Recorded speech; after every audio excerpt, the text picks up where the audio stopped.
I'm ready whenever you guys are. Okay, Ed. We're here today No, wait. Let's get levels on the mics, and we turn the mics on, and I got a point to start you or something. Okay. Level 1 on this mic. 1, 2, 3, 4, 5, 6, 7, 8, 9, 10. Level 1 on this mic. 1, 2. All right, now be sure you can't be leaning away from the mics. You got to be up on the mics. Is this close enough? Yeah. That's good. Okay. Okay, now I'll turn the light up. The light on the table. Okay. So since I can't point at you, since you're looking the other way, when the light goes on, you start. Okay. Okay. Here we go.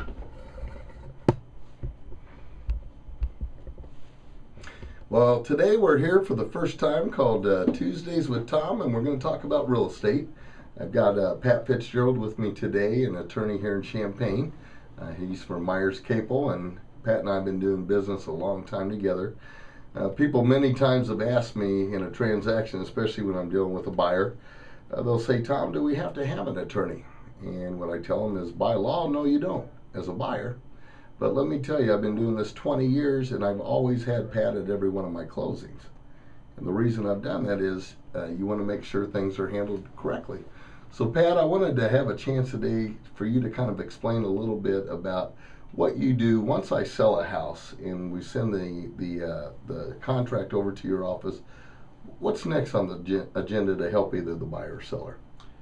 Well, Tom, typically what we would do is we would receive the contract from your office.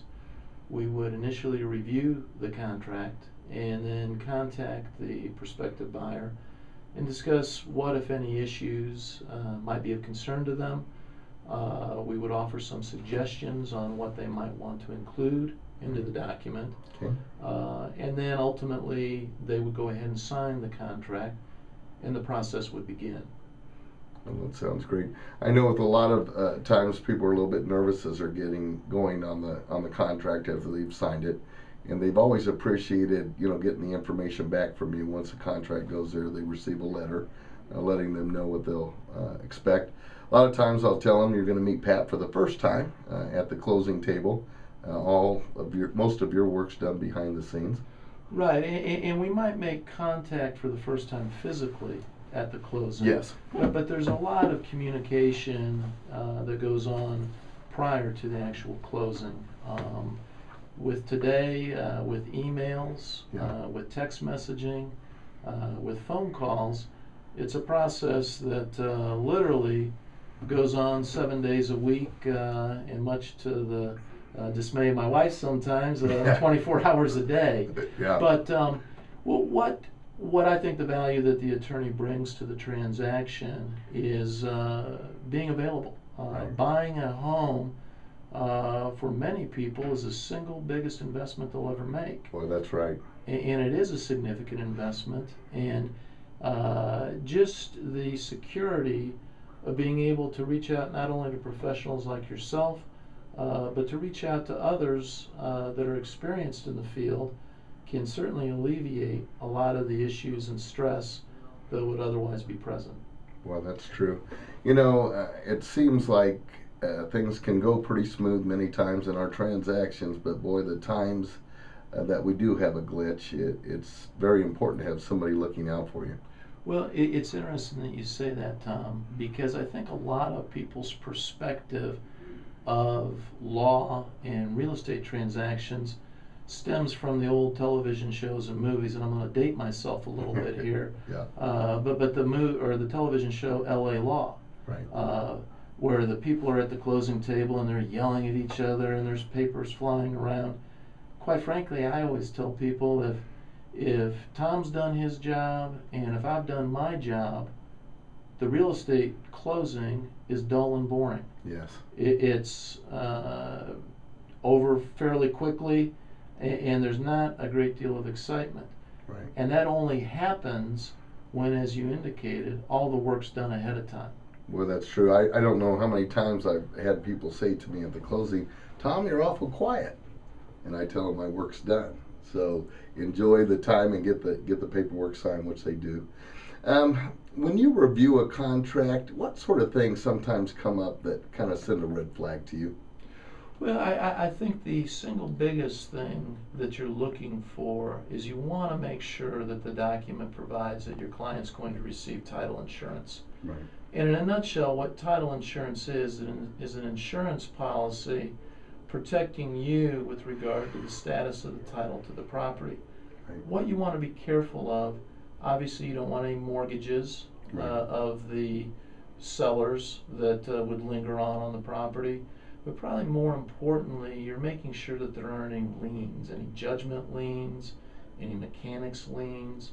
And at the end of the day, what we want to be sure that our mutual client, the buyer, receives is a good, clean title to the property. Right, right. Because without that, you're not guaranteed much, are you? Well, you're certainly going to have the potential for lots of issues and lots of headaches down the road. What we can also do, and what we also deal with, for example, home inspections. I am a firm believer in home inspections, and that in fact is a provision in the standard multiple listing service contract that can be utilized by a prospective buyer. Right. And really what you're doing there is realizing the fact that all of us have our day jobs, and hopefully we're good in our day jobs, Right. but that doesn't necessarily mean we're experts in everything. Right. And I know, notwithstanding that I've been involved with real estate for 25 years, Sure. that doesn't give me the ability to walk into a property and tell you what the problems with that property are from a structural standpoint, Sure. what problems there might exist with the mechanical systems, etc. And that's where I think a home inspection is some of the best money a buyer can spend, because what it allows them to do is to go in and in essence kick the tires, Right. learn about the property, learn where there might be problems, and hopefully avoid surprises down the road. Well, I'll tell you that's so true. Many times on the seller side, when I list a property, we'll go ahead and have the house pre-inspected. And you know, the main thing is, you know, with the contracts that we've dealt with, if a seller doesn't have his house or her house pre-inspected, then the buyer probably will 95% of the time. And basically you're back to a second renegotiation. You know, you're having to renegotiate some things that you didn't know about. And what I've always tried to do to help my sellers is to make sure that they don't have any surprises when we get the offer come in, so we know about what our money is going to look like on the net side of things when we get done. So yeah, I agree with you 100% that a home inspector is well worth his time and effort and money. Any other items you might? Well, I think one thing that you certainly can do is you sit down and visit with the client and understand how they would like to take title to the property. For example, there's three basic forms of ownership in the state of Illinois. There's tenancy in common, Right. there's joint tenancy, and there's tenancy by the entirety.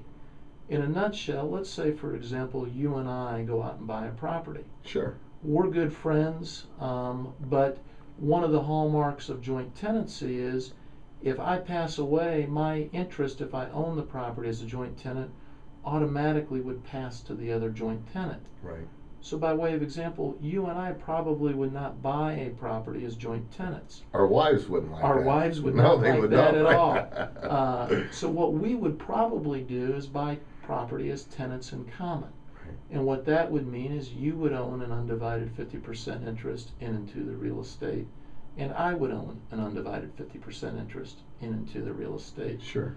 In one area where you can add value, particularly with married couples, Right.